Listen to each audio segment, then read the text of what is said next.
The sun was still sleeping when the trainees gathered on the cold sand. The waves crashed loudly behind them, but nobody moved. They were all waiting for the same thing, the sound of the whistle. The beginning of another day in SEAL training. Sarah stood quietly at the end of the line. Her short dark hair was wet from the morning surf. Her arms were shaking, not from fear, but from the cold. She didn't speak to anyone. She didn't smile. She had learned early that talking didn't help in this place. She was one of the very few women allowed in this elite program. Some whispered she only got in because of politics. Others just stared, waiting for her to quit. But Sarah didn't look like she was going to quit. She looked like she had come to win, or die trying. But it wasn't just her being a woman that made people stare. It was the tattoo on her right shoulder. Just beneath her collarbone was a strange design.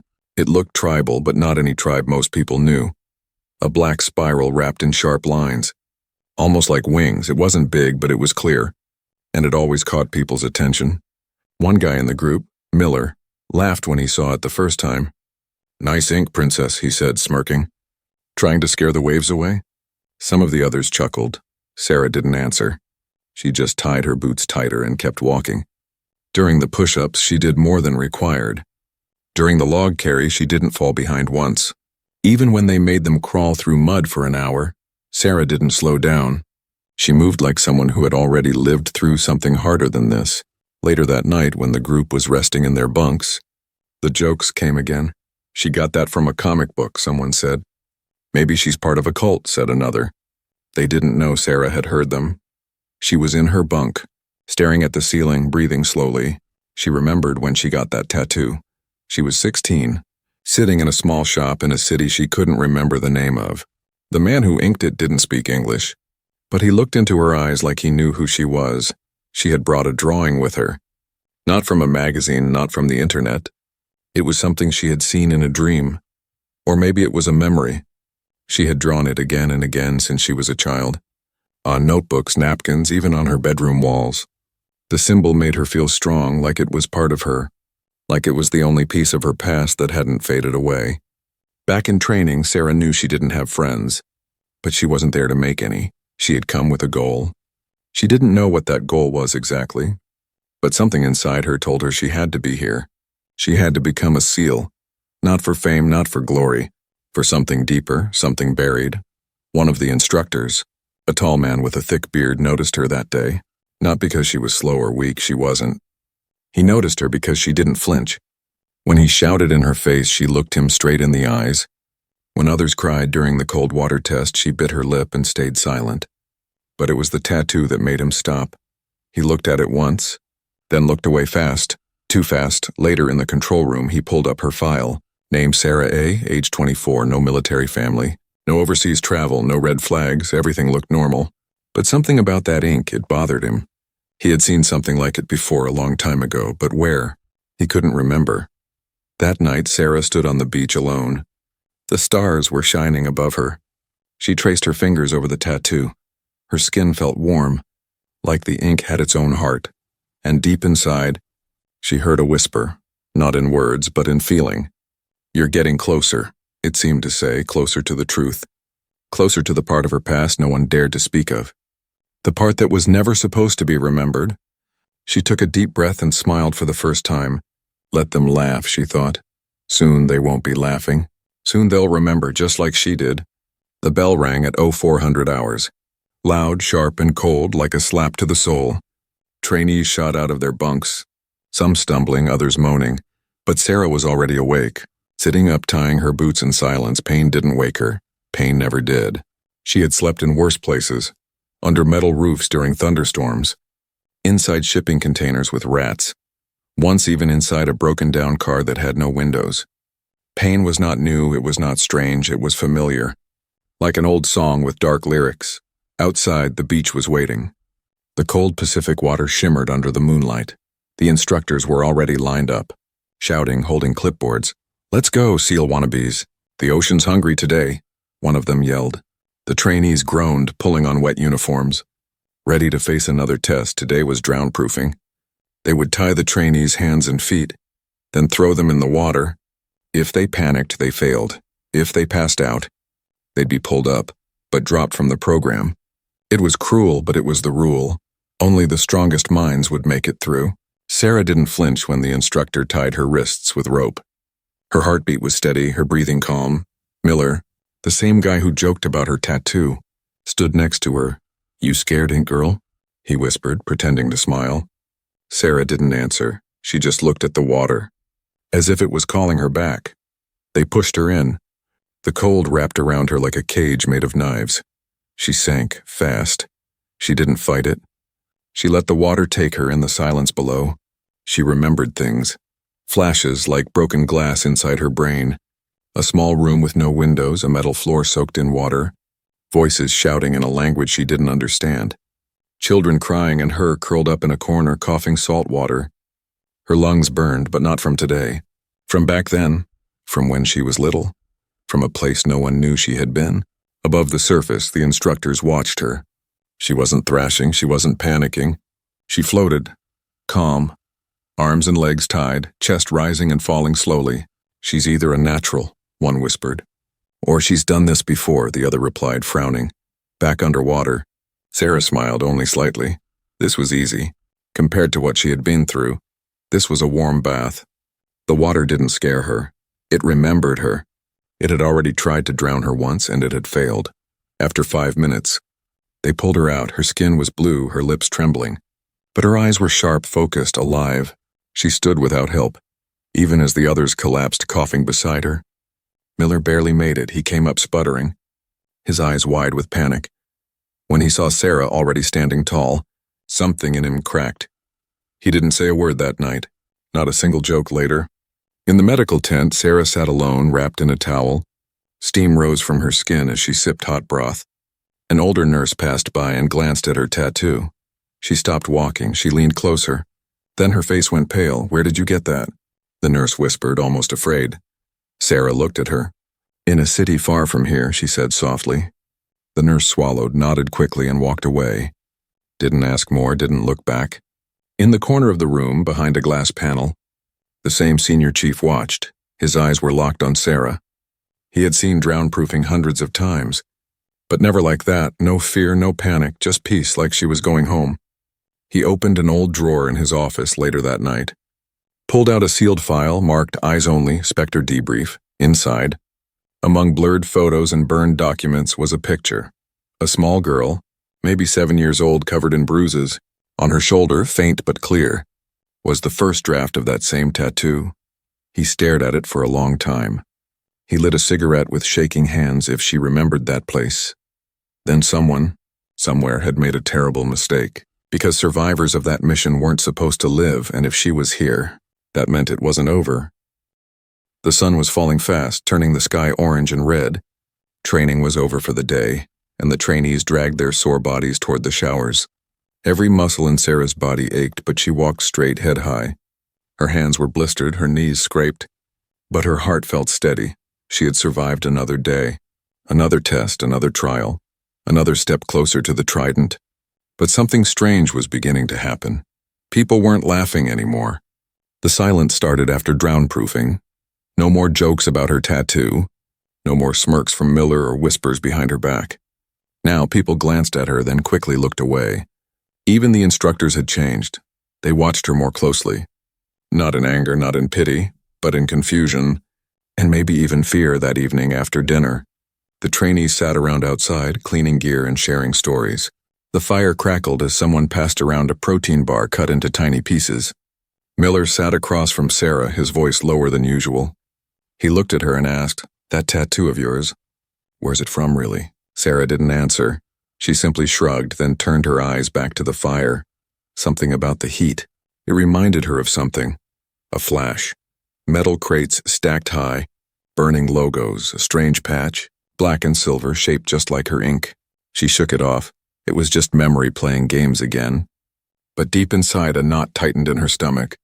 Inside the command tent, one of the instructors, Petty Officer Graves, couldn't stop staring at the photo he'd just taken. Earlier, during log PT, Sarah's shirt had slipped off one shoulder, exposing the full design of her tattoo. Graves had zoomed in without thinking. Now looking at it on the screen, his face turned pale. "Sir," he called out to the senior chief, "you need to see this." The senior chief walked over slowly. He looked at the image once, then looked again. Then he sat down without a word, his face hardening. It was an exact match, not close, not similar, exact. Same wings, same spiral, same sharp edges. It wasn't a fashion symbol, it wasn't tribal art. It was a mission patch, a secret one.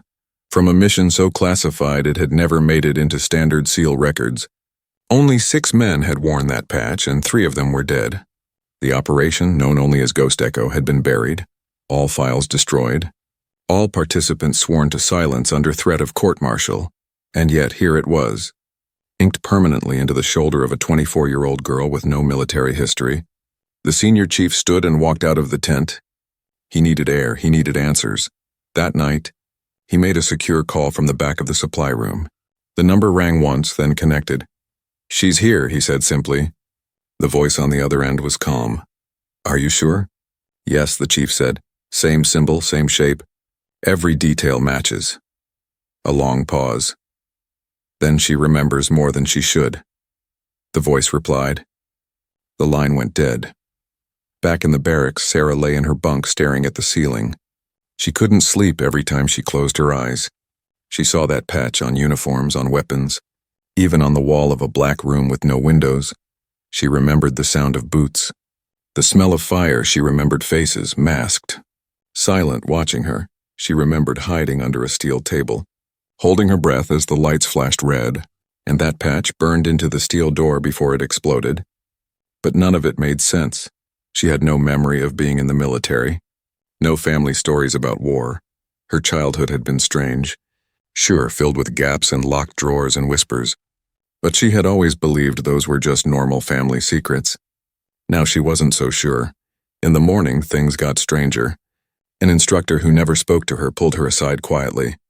"Where'd you get that ink?" He asked, no anger in his voice, just concern. "I drew it," she replied. "From where?" He pressed. "My head," she said, "or maybe a dream." He stared at her for a long moment, then nodded and walked away, didn't say another word. Something was happening and Sarah could feel it. The looks, the silence, the fear in their eyes. She was no longer just another trainee. She was a question no one wanted to answer. A ghost from a mission that didn't exist, and whatever memory was hiding inside her. It was getting louder. The past was waking up. And the tattoo on her skin was no longer just ink. It was a key, and it had just unlocked the first door.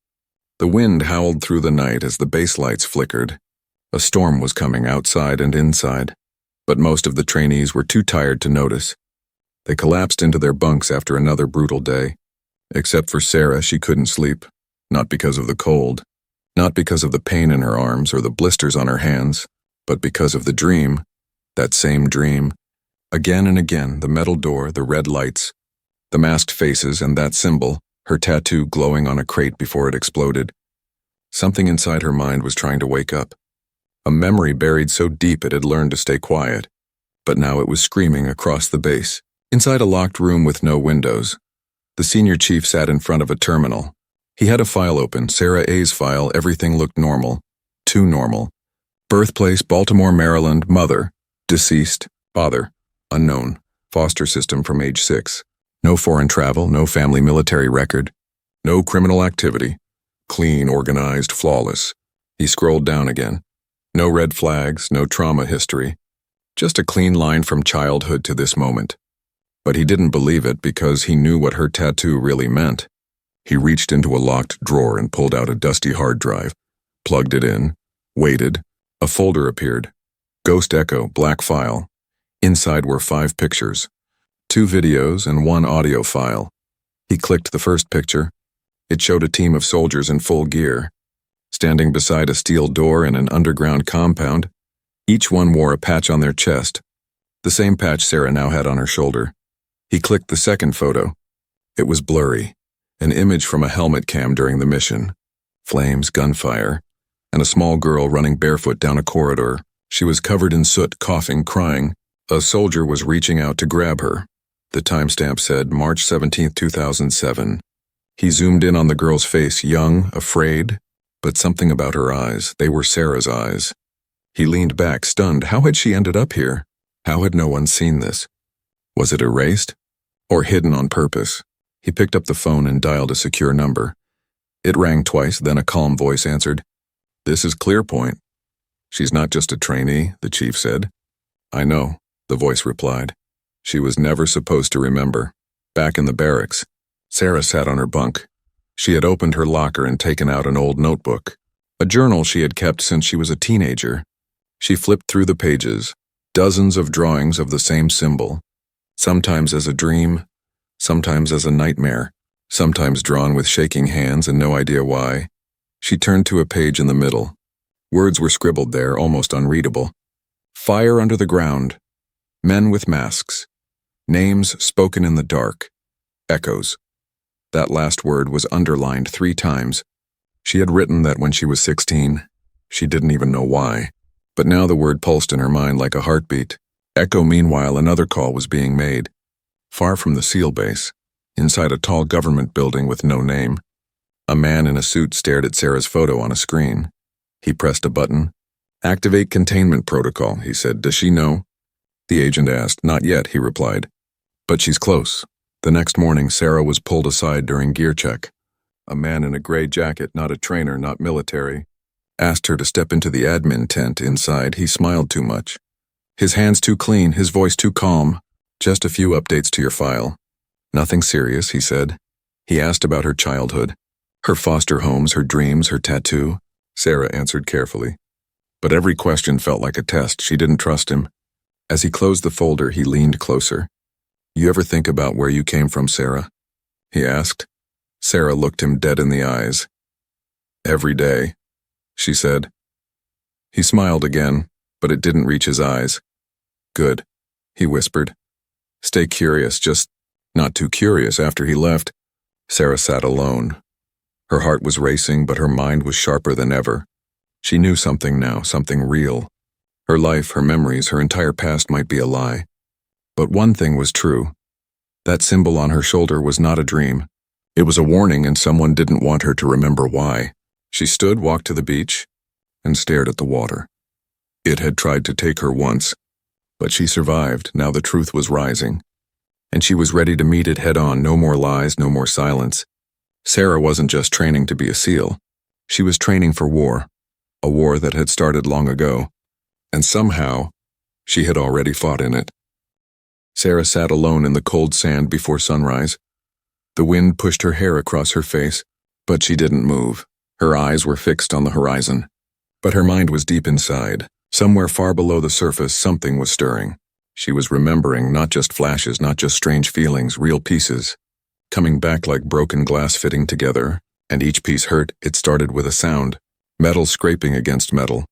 Then came the smell, burned wires, gunpowder, fear, and finally her own voice. Young, cracking, crying. The memory wasn't from a movie. It wasn't a dream, it was hers. But it wasn't from this life, not from her safe file. Not from the name Sarah A. This memory came from before. She saw herself again, small, barefoot, maybe 6 or 7, running through a dark hallway with blinking red lights. Behind her, voices shouted in a strange language. Ahead of her, a steel door closed slowly. She ran faster, heart pounding like a drum. The tattoo, her tattoo, was spray-painted on the wall beside the door. The door slammed shut, and then silence until a hand grabbed her from behind and everything went black. Sarah gasped and opened her eyes. Back on the beach, the sky turning pink. She wiped her face and realized she had been crying. She had seen that memory 3 nights in a row now. But this morning it had gone deeper. She had remembered the feel of the hand, the rough glove, the smell of oil, and the voice that whispered just one word. Hide. She wasn't just a witness to something classified. She had lived inside it. She had survived it. At breakfast, she said nothing, but the instructors were watching her. Especially the senior chief. He didn't say a word. But his eyes followed her every move. He knew, he had known for days. Maybe longer. In his office, he opened a locked case. Inside was a mission log from Ghost Echo. He turned to the last page. One line was scribbled in red ink. 1 civilian child extracted. Unknown ID. Operation compromised. Containment failed. He stared at it. Heart heavy, that child had been written off. Believed to be dead. But now she was standing on his training ground, wearing a Navy shirt, carrying that mark like a banner, remembering what the world had erased. Later that day, during underwater navigation training, Sarah had another flash. She was underwater, her hands tied again, but something triggered her mind. The sound of metal clinking near her ear. It wasn't from now, it was from back then. Another memory, sharper than ever. She saw a hidden door deep below ground. She was crouched in a tunnel, hearing boots above her, beside her. A soldier in dark gear with the same patch on his arm whispered, "Stay quiet, stay alive if they find you. They'll make you forget again." Sarah kicked toward the surface and broke through, gasping. The instructor rushed over, but she waved him off. She wasn't drowning. She was waking up.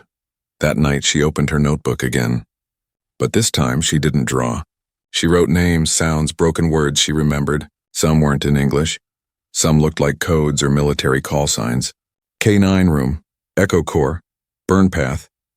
She didn't know what they meant, but her hand kept writing them like muscle memory, like her body knew even if her mind didn't. She flipped to the back of the notebook and for the first time, she wrote something new. I was there, far away, in a dark room inside a government building. A silent alarm blinked. One of their watch systems flagged a keyword, Echo Corps. Someone at a desk leaned forward, eyebrows raised. They tapped the keyboard, pulled up a satellite view of the SEAL training base. The name Sarah A. flashed red. The agent made a call. "She's remembering," he said. The voice on the other end replied, "Then she needs to be handled before she unlocks the rest." Back at the base, Sarah walked the path behind the barracks. The sky was dark, full of stars. She didn't feel scared, she felt ready. Because if they were watching her, if they wanted to silence her, that meant one thing. What she remembered was real. And the memory they buried wasn't just a mistake. It was a threat to them, to everything they'd tried to hide. But she was done being silent. They thought she'd forget. They thought the ink was just a symbol. But her memory was a weapon, and it was almost fully loaded. The rain began quietly that morning. A soft drizzle, barely more than a whisper. But Sarah felt every drop like it was a message. A warning. She sat at the edge of her bunk. Boots laced, uniform dry, but her soul soaked with questions. Her mind wasn't quiet anymore, it was loud. Louder with every memory that returned. Louder with every face she remembered. And louder still with a name she didn't even recognize. Reaper 9. It had come to her in a dream. Not a normal one. This one was different. She was in a lab, underground, full of flickering lights and people in white suits. Behind glass, children stood like shadows, silent. One of them turned to her and whispered that name, Reaper 9. Then everything exploded. She woke up sweating, heart racing, hands shaking. And the worst part was, she knew it wasn't just a dream across the compound. The senior chief watched her through his window. He knew the signs, knew when a trainee had crossed over from confusion into truth. He had crossed that line once too, and now he had to decide if he'd help her, or protect her from what was coming. He opened his old locker, behind a false panel, and pulled out a photograph. It was old and worn, corners bent, edges burned. In the photo was a younger version of himself, standing beside another SEAL, a man with the same eyes as Sarah. His name was Dane Albright, codename Reaper 9. Officially killed in action. Unofficially erased, Dane had led Ghost Echo. He was the one who rescued the girl, the one who disobeyed the order to leave no witnesses. He didn't just rescue her. He kept her, changed her name, moved her through the system, gave her a life, a chance to forget. He was her father even if she never knew it. But Dane never lived long enough to tell her. A car accident, they said. But the chief had always suspected it was a cleanup, a silent goodbye for a man who broke protocol to save a child. Now the child was grown, standing right here, remembering things she wasn't supposed to, and the bloodline they tried to erase was still alive at lunch. Sarah sat alone again, notebook open, hands trembling slightly. She had drawn the face from her dream, a man with kind eyes and a scar over one brow. She didn't know who he was, but when she looked at the drawing, something warm stirred in her chest, not fear, not confusion, just a deep, aching grief. Later that day, during rope training, the instructors barked orders. Everyone struggled up the tall, wet ropes. But Sarah moved fast like it was nothing. Her body knew these drills better than her mind did, like it had been trained before long ago by someone who believed in her. The senior chief walked up to her after the session. He handed her a small black pouch. Found this near the gear shed, he said. Sarah opened it and froze. Inside was a keychain, old metal, worn with time. On it was a small emblem, a reaper with wings. The number 9 below it. She looked up at him, eyes wide. What is this? He didn't answer, but before he walked away, he whispered, You're not crazy, Sarah. You're just waking up. That night, Sarah snuck into the records room. She had memorized the key code from earlier. She didn't know what she was looking for until she found it. A dusty file box labeled Unassigned Cadet Applications. 2001 to 2010 inside were forms, photos, and an envelope marked A9 classified. She opened it slowly, heart pounding. Inside was a birth certificate with her real name, Sarah Dane Albright. Father, Dane Albright. Mother, unknown. It felt like lightning struck her chest, everything tilted. Her whole life had been a story written by someone else. Her memories weren't just fragments, they were footprints, leading her back to a man who died protecting her. A man who had once worn the very same patch now inked into her skin. She stumbled outside into the rain. The sky roared as thunder rolled in the distance. She looked up and screamed, not in fear, but in release. The truth was finally hers. The bloodline they tried to hide was not broken. It was awakening. Back inside the command building, the red file light blinked again. The agent in the shadows received the alert. She knows, he said. The voice on the line answered coldly. Then initiate phase 2. They thought a memory could be deleted. They thought a child could be hidden, but blood remembers. And now the daughter of Reaper 9 had found her name, and she would not be erased again. The storm passed in the night, but it left behind puddles, mud, and broken branches. The camp looked different in the morning, not just because of the weather, but because something had shifted. Sarah was no longer the quiet girl with the strange tattoo. She was something else now, something they could feel. Instructors watched her differently. Trainees kept their distance, no more jokes.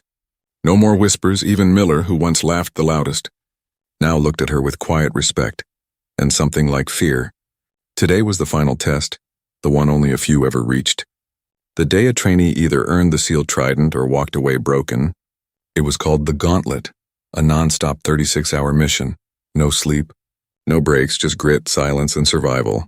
They were dropped in a freezing forest with nothing but a compass, a map, and the weight of their own exhaustion. Mud pulled at their boots, cold cut into their skin. But Sarah moved like she was born in it. She didn't hesitate, didn't complain. She led when no one else would. When one of the team collapsed from dehydration, Sarah gave him her last drop of water. When another twisted his ankle, she helped him walk 5 miles. Carrying both their gear, "Why are you doing this?" The man whispered, barely able to speak. Sarah looked ahead and replied, "Because I've already been through worse than this." She meant every word.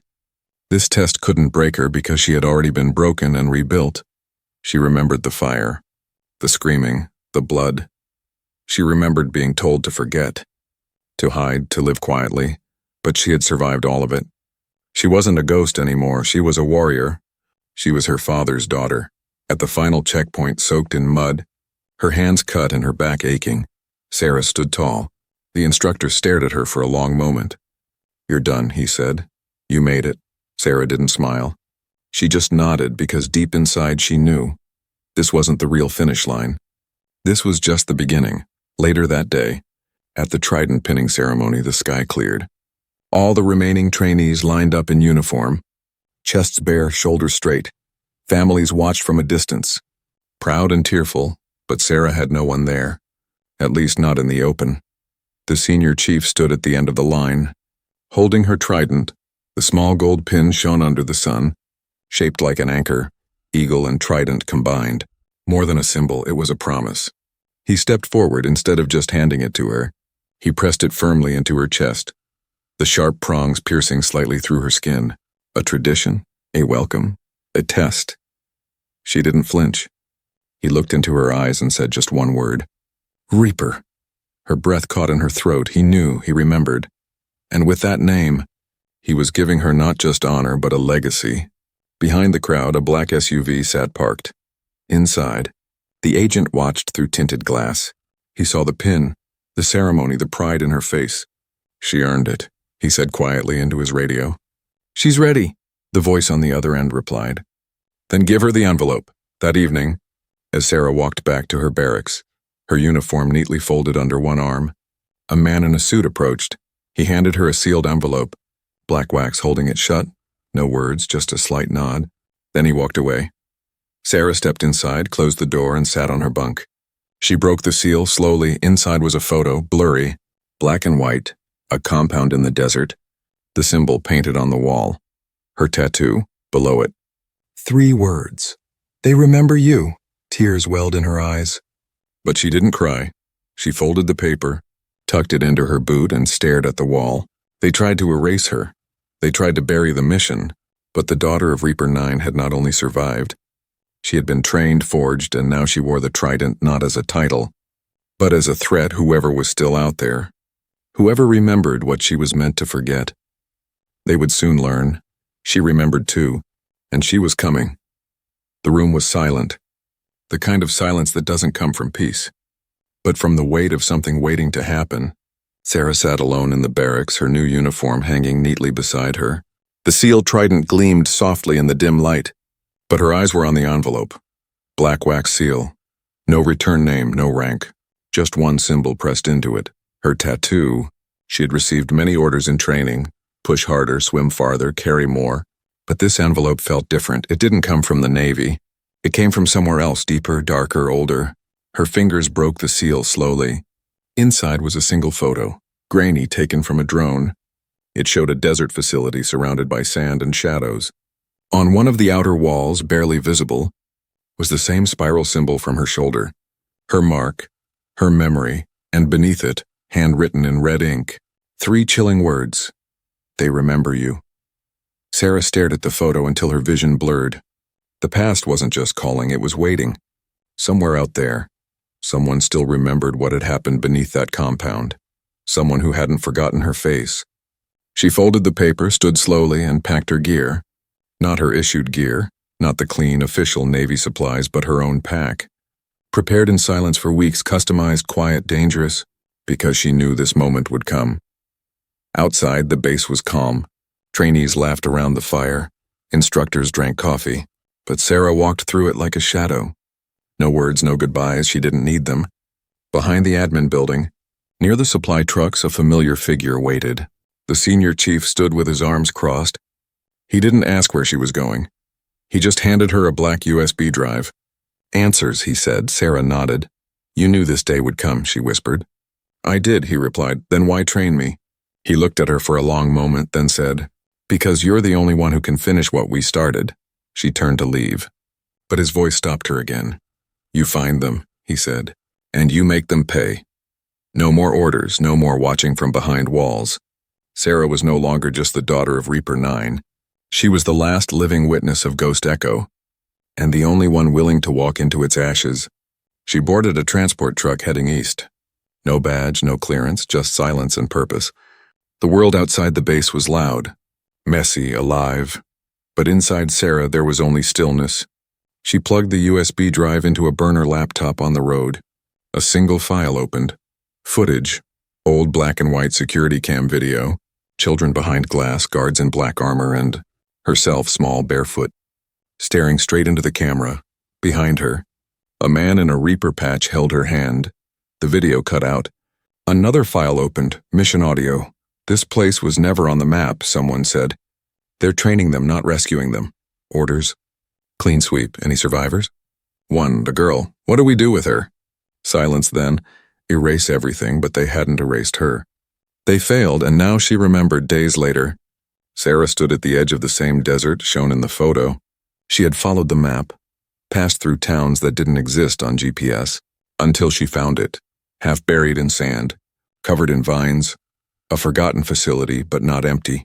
There were tracks in the dirt, new wires running underground. Power, surveillance, movement. She didn't hesitate. She slipped through the cracks in the fence like a ghost. No alarm sounded, no lights flickered, but they knew she was coming inside. The walls still whispered old graffiti, burn marks, bloodstains long turned brown. Her boots echoed softly, and then she heard it. Voices speaking in that same foreign tongue from her memories. She didn't understand the words, but she understood the fear in their tone. They had seen the cameras. They knew she was here.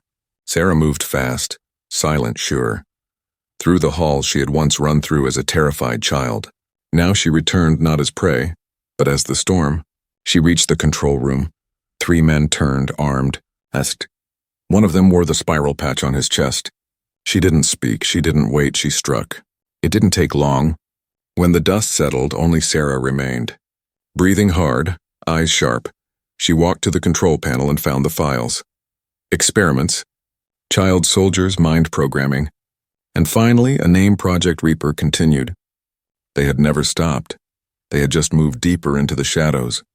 But now one of their ghosts had returned and burned it all to the ground. Sarah stepped outside into the night. The facility burned behind her, lighting up the dark like a second sun. She didn't cry, she didn't smile. She just walked far above her. A satellite camera blinked, tracking her steps, recording her silence. And somewhere in another nameless building, another voice spoke into another phone.